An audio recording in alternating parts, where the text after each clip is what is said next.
हाँ जी, नमस्कार। तो त्रिभुज के कोणों के बारे में हम पढ़ रहे थे। न्यून कोण त्रिभुज, समकोण त्रिभुज और अधिक कोण त्रिभुज। तो न्यून कोण त्रिभुज में न्यून कोण त्रिभुज में हम जानते हैं कि ए बी सी मतलब ये न्यून कोण त्रिभुज है।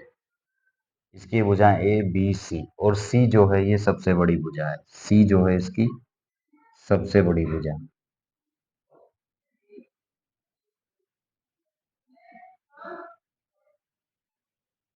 ये सी सबसे बड़ी भुजा है। तो हम जानते हैं कि ये त्रिभुज के सबसे दो सबसे छोटी भुजाओं का योग, वर्गों का योग उसके सबसे बड़ी भुजा के वर्ग के योग से यदि बड़ा है तो वह न्यून कोण त्रिभुज। मतलब सी जो है वो दो छोटी भुजाओं के वर्गों के योग से छोटा है तो वो न्यून कोण त्रिभुज होगा।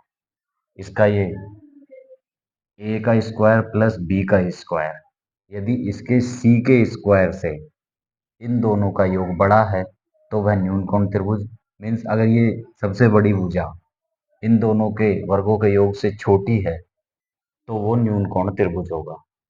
इसी प्रकार समकोण त्रिभुज, इसको हम आधार बोलते हैं कर्ण, और ये लंब और ये आधार। यदि सबसे बड़ी भुजा होगी कर्ण, कर्ण का स्क्वायर मतलब त्रिभुज की सबसे बड़ी भुजा का वर्ग शेष दो भुजाओं के वर्गों के योग के बराबर है तो वह समकोण त्रिभुज होता है।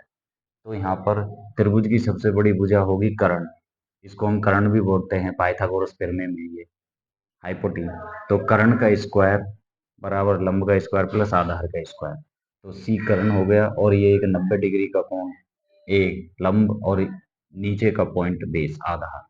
तो लंब का स्क्वायर प्लस आधार का बराबर कर्ण का स्क्वायर। यदि ये बराबर हो कि त्रिभुज की सबसे बड़ी भुजा का वर्ग शेष दो भुजाओं के वर्गों के त्रिभुज की सबसे बड़ी भुजा का वर्ग शेष दो भुजाओं के वर्गों के योग के बराबर है तो वह समकोण त्रिभुज होगा। इसी प्रकार अधिक कोण त्रिभुज, जिसमें सी जो है ये सबसे बड़ी भुजा है।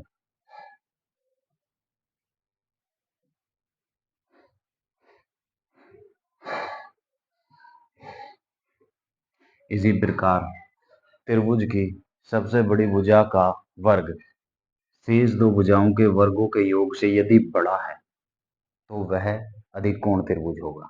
इसका मतलब जो सबसे बड़ी भुजा का वर्ग है वो उसकी छोटी भुजाओं के वर्गों के योग से बड़ा है तो वह अधिक कोण त्रिभुज।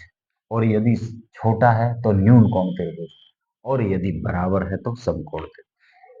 तो ये इस प्रकार न्यून कोण, समकोण और अधिक कोण की ये परिभाषा है। इस प्रकार आप इसको नोटिस कर लीजिए।